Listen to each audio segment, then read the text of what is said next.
Hello world, welcome back to Xray RC. I got to spend some time at the track comparing the two big Euro carpet brands, Schumacher CAT L1 Evo over here on the left and the Xray XB4C. These are the two most popular brands in Europe. Hopefully you consider UK part of Europe. If not, I apologize. But Xray, huge in Europe in carpet. Schumacher, of course, has been known for making excellent carpet cars for the last, 25 years or something like that. So if you want to race carpet, these are definitely two vehicles to take a look at. They are super popular. Those people out there over in Europe know how to make carpet cars. So I just want to share my thoughts as well as share some running footage. First off, if you want to get a CAT L1 Evo, definitely check out Discount RC Store. They pretty much are a Schumacher specialist here in the United States. And the Xray XB4 I got from Euro RC.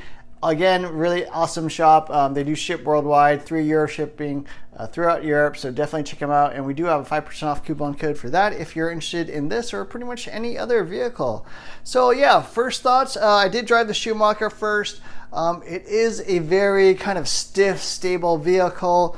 I would say for the most part, I was working on trying to get more steering without traction rolling. So I did make some little bit of changes, I think, since my last video. I haven't driven this in a while, but instead of running, no center brace, I'm now running the center brace with a couple screws missing there. So we have 2 screws up here, 2 screws in the back, just to have kind of minimal stiffness there. This is a very stiff car. It pretty much, I think, suffers a little bit from steering, so there are some other option parts I ordered. I am going to be messing with setup in the upcoming weeks because I think there's a lot more that can be had out of this vehicle. I'm going to be checking out more on the Michael Orlowski setups as well. I think they might suit kind of my driving style as well. So yeah, this car, a little bit more drag on the 13.5 motor, so not quite as quick as my other 13.5 4-wheel drive buggies. To me, a little bit more of a mod car, but obviously it is a dedicated sort of AstroTurf carpet type of vehicle, so does excel in that areas, though I think there is still a lot of room for improvement here, at least in my particular vehicle. So a little bit more difficult to drive in my opinion. You do definitely have to land this pretty clean. There are a lot of adjustments with the drag brake and the belt tensioners and all that kind of stuff that you will definitely want to make sure is set correctly, because that will affect how it handles. So a little bit more difficult to drive in my opinion, not quite as forgiving.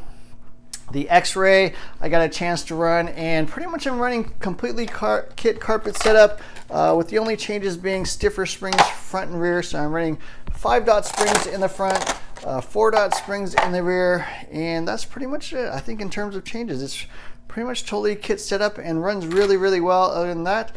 And another local fast guy, Bruno, did get a chance to run this, so you can definitely see he's a much better driver than I am. A lot more capable with this vehicle, so it's nice to see somebody that can actually drive pretty well as opposed to me, who's just kind of a mediocre driver at best. But Xray is super fast. Drivetrain is super free. I do have the Witz ceramic bearing, so that does speed things up. Yeah, so pretty quick vehicle overall for the most part. Tons of steering. You're going to be trying to dial it down a bit, either reducing the speed on your servo or reducing your dual rate, or both even. Yeah, just super fast overall. Tire selection, of course, makes a big difference. For the most part, I try to run really grippy tires up front on the Schumacher because I do feel like it could use a little more steering. The Xray a little bit more forgiving on I guess less grippy tires, kind of these worn out Cactus Fusions I'm running up front with Cactus rears. So yeah, definitely more steering than you can shake a fist at. So that's one of the hallmarks, I think, of the Xray. It's also just kind of quick in general. It's a very light vehicle, carries a lot of corner speed, and just fairly easy to drive, although there's a lot of steering. With the Schumacher, so the parts I ordered up, I did order up I think they're called like the Roche double jointed front drive shafts, because I feel like pretty much for carpet vehicles, it's nice to have those. You do get a little bit more forward bind, a little bit forward grip with the standard CVA, so that does tend to make it understeer a little bit, so that'll free up the front end a little bit. Also picked up the 8-degree aluminum what are they called, the caster blocks, I guess, or the yokes as Schumacher likes to call them. So that gives you a little more direct steering, not quite so laid back. Should make it a little more aggressive in steering wise, so that I think will help as well. So I did order up those parts. Another popular option part is the flex chassis, which I also think would make a big difference. It's out of stock right now, but it's also a little bit expensive. I think about $60, but that would also I think help quite a bit. This is a very stiff vehicle. I finally realized why it's so stiff. It's pretty much because of this belt drive system. You can't have like too much twist or too much flex. Otherwise these belts start twisting and flexing and basically skipping teeth. So for the most part, these belt drive vehicles are going to be fairly stiff down the center to keep those belts in line. So anyways, check out this running footage. I'll show you the Schumacher. I'll show you me driving the Xray, as well as local fast guy Bruno driving the Xray. No, it is not that Bruno, but it is another Bruno who's a quick guy overall. He told me he qualified, or he finished 10th in the on-road touring car mod division, so he does qualify for the world championships in touring car on carpet mod. So congrats to him for that. I mean, he is a quick guy, very fast driver overall. So anyways, I hope you enjoyed this video. Definitely hit the like, share, and subscribe buttons. Look for more videos soon. Thanks for watching.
Minor.